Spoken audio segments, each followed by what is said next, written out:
Shalom. Call halal Yam La Yahweh Bahashem Yahweh Shai Bahashem Rakakwadash. All praises to Yahweh Bahashem Yahweh Shai. In the name of the Holy Spirit. Shalom. This is Exodus 1:17. And the children of Israel were fruitful and increased and multiplied and waxed exceeding mighty, and the land was filled with them. Speaking about the land of Egypt when the children of Israel were in captivity, right?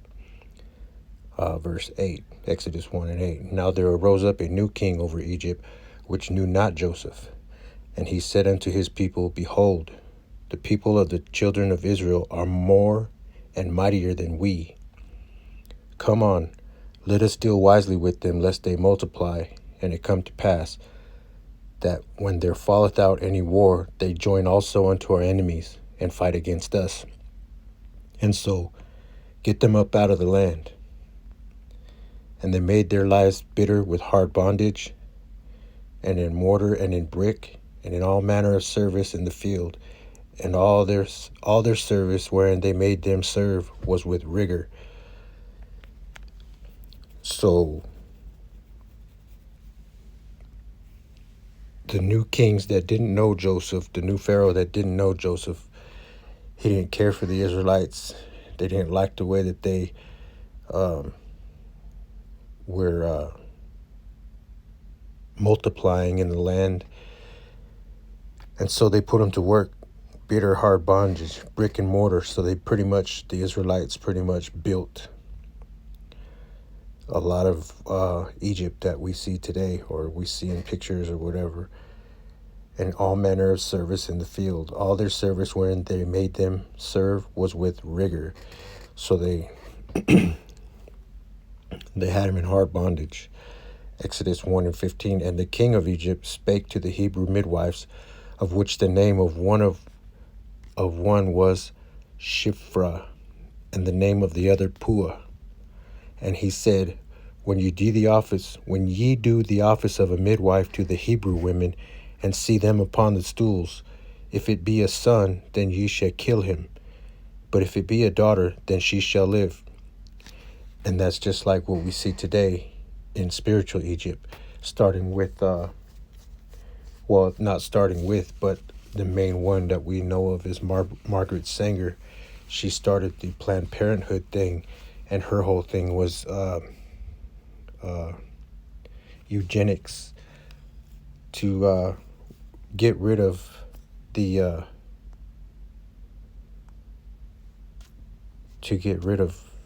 the black race.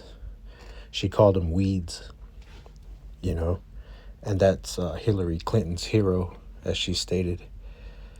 And so that's where a lot of this, they say that this is spiritual Egypt, and this is one of the reasons why. And this also goes to show you that the Egyptians understood that a man's pedigree goes back to the line of his father. And that's why she said to if it be a son, then ye shall kill him, but if it be a daughter, then she shall live.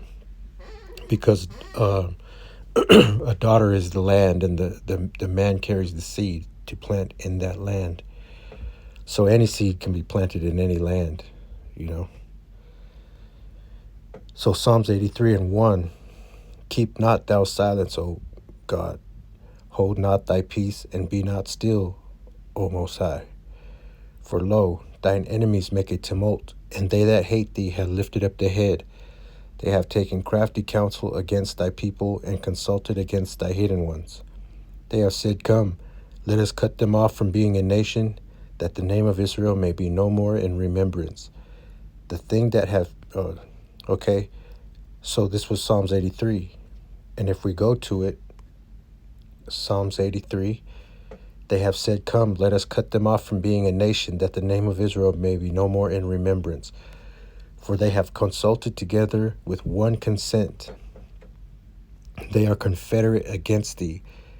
And it goes on to name who it's talking about. And the first on the list is the tabernacles of Edom, right?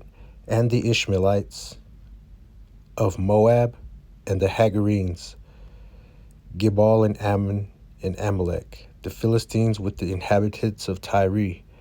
Asher is also joined with them. They have hope in the children of Lot, Selah. And so the children of all of these nations, from verse 6 all the way on down to 8, are here in America today. So these very people are here in America today because there's nothing new under the sun, right? We're all back, and all of these people, all of us are back here to receive judgment in this time. And so when we read the majority of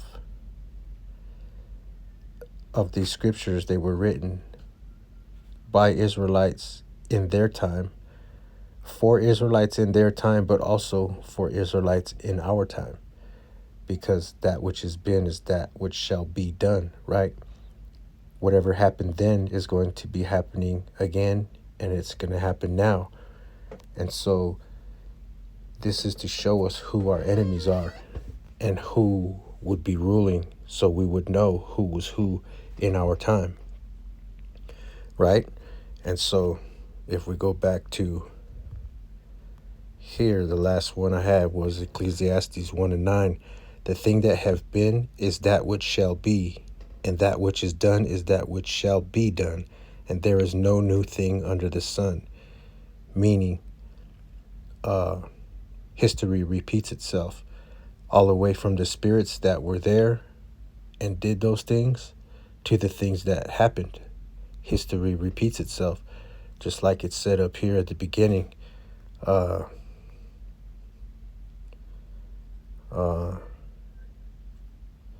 Even right here, Exodus 1:9, he said unto his people, behold, the people of children of Israel are more and mightier than we.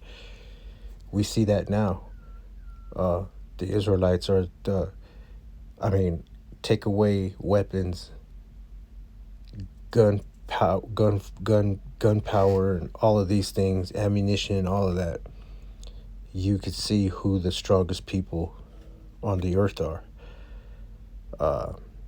Blacks, Latinos, Native Americans, right? As a people, we're way stronger than all of these people.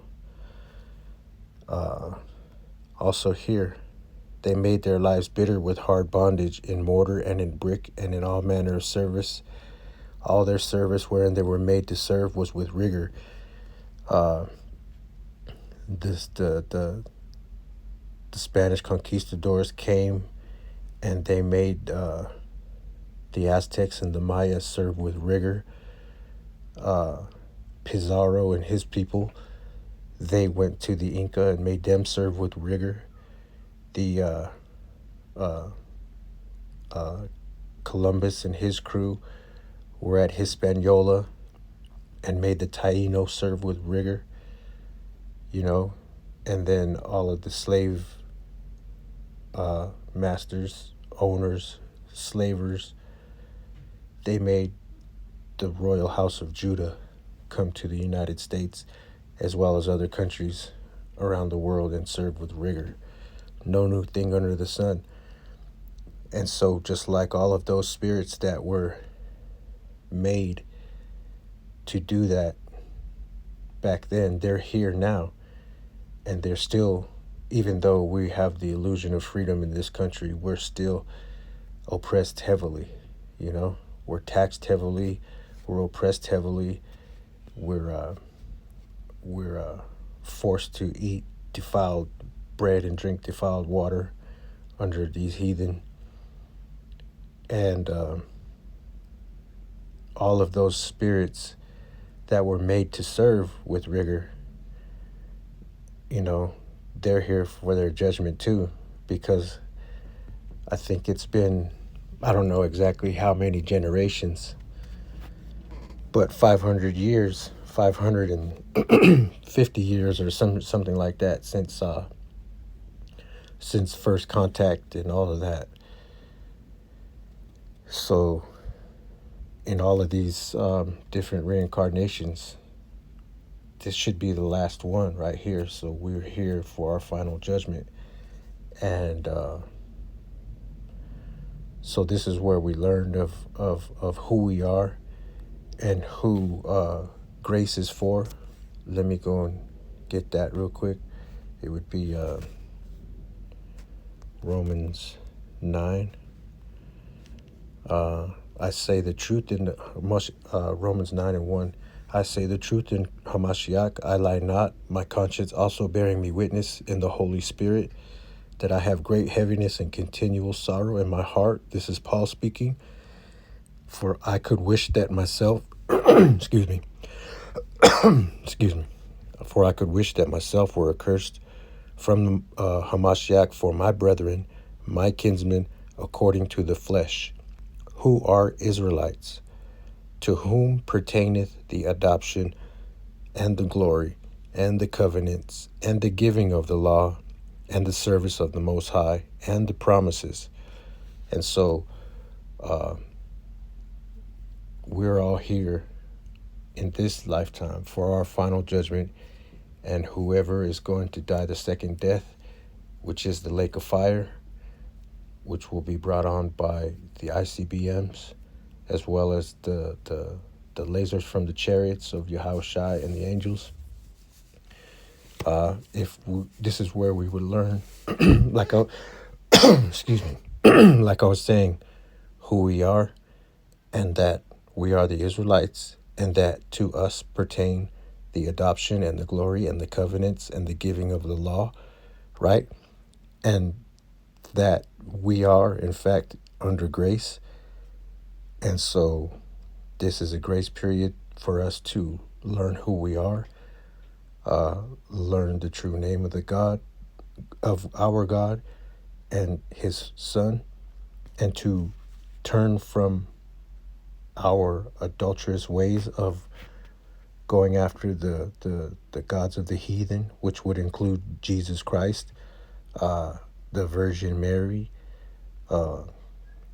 Jesus Malverde, all of these things, Allah, excuse me, turn from those wicked ways back to Yahweh, Yahweh Shai, in all truth and sincerity, and eat the roll to the measure given to us, and try to help to wake up the elect by sharing what we know. I don't want to say, well, I guess it could be considered teaching, but entering into another man's labor, it doesn't feel like teaching, it just feels like sharing, as far as I'm concerned, right? But so that's what it's all about. Okay, that was